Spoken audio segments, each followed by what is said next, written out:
Right ప్రతిభ గత వారం రోజుల నుంచి వర్షం అయితే తెరపించింది తెలంగాణ వ్యాప్తంగా. గతంలో మనం చూసాం కామారెడ్డి అవ్వచ్చు, మెదక్లో అవ్వచ్చు, తీవ్ర బీభత్సం సృష్టించి పలు కాలనీలు జలమయమయ్యాయి. ఇక వరంగల్లో అయితే మాత్రం వర్షం బీభత్సం కొనసాగుతున్నట్లు తెలుస్తుంది. ఇక దీంతో పలు కాలనీలు వరంగల్ అండర్ బ్రిడ్జి జలమయమైంది. బ్రిడ్జి వద్ద ఉన్న వరద నీటిలో 2 ఆర్టీసీ బస్సులు ఆటో చిక్కోవడంతో రాకపోకలకు అంతరాయం ఏర్పడింది. ఇక హనుమకొండలో అంబేద్కర్ భవన్ రోడ్డు చెరువును తలపిస్తోంది.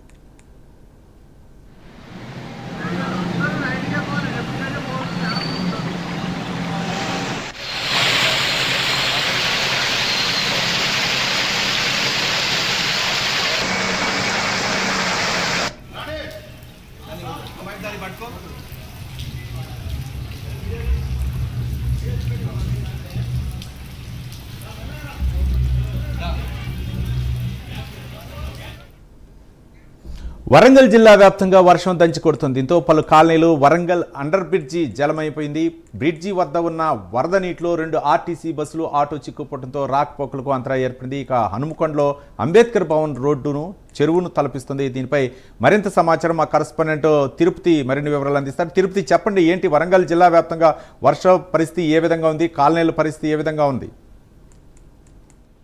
తెల్లవారుజామున వరంగల్ నగరంలో వర్షం బీభత్సం సృష్టించింది. వర్షం ఎక్కువగా నమోదు కావడంతో లోతట్టు ప్రాంతాలు జలమయమయ్యాయి. వరంగల్ నగరం తడిసి ముద్రినటువంటి పరిస్థితి కనబడుతుంది. వరంగల్ చౌరస్తా, పాత బీట్ బజార్, బట్టల బజార్ తో పాటు కరికవాడ, అండర్ రైల్వే బ్రిడ్జి వద్ద వరద నీరు పోటెత్తినటువంటి పరిస్థితి కనబడుతుంది. ఈ నేపథ్యంలో వాహనదారులు తీవ్ర ఇబ్బందులు పడ్డారు. అండర్ రైల్వే బ్రిడ్జి కింద వరద నీటిలో 2 ఆర్టీసీ బస్సులు, ఒక ఆటో చిక్కుకొని నిలిచినటువంటి పరిస్థితి కనబడుతుంది. ఈ నేపథ్యంలో రాకపోకలకు అంతరాయం ఏర్పడింది. ఆ బస్సులో 30 మంది ప్రయాణికులను ఇంతజార్ గాంధీ పోలీసులు సురక్షితంగా తాళ్ల సాయంతో బయటికి తీసినటువంటి పరిస్థితి కనబడుతుంది. ఇటు హన్మకొండ నగరంలో గోకుల్ నగర్ కావచ్చు, హన్మకొండ అంబేద్కర్ భవన్ ముందు రోడ్డు మొత్తం కూడా పూర్తిగా జలమయం అయిపోయినటువంటి పరిస్థితి కనబడుతుంది. అంబేద్కర్ భవన్ ముందు రోడ్డు నుంచి వెళ్లేటువంటి వాహనాలకు రాకపోకలకు అంతరం ఏర్పడి అక్కడ వాహనాలు రాకపోకలు నిలిచినటువంటి పరిస్థితి కనబడుతుంది. Tirumala junction to Gopalpur cross road వరకు పూర్తిగా వరద పోటెత్తినటువంటి పరిస్థితి కనబడుతుంది. వరంగల్ నగరంలో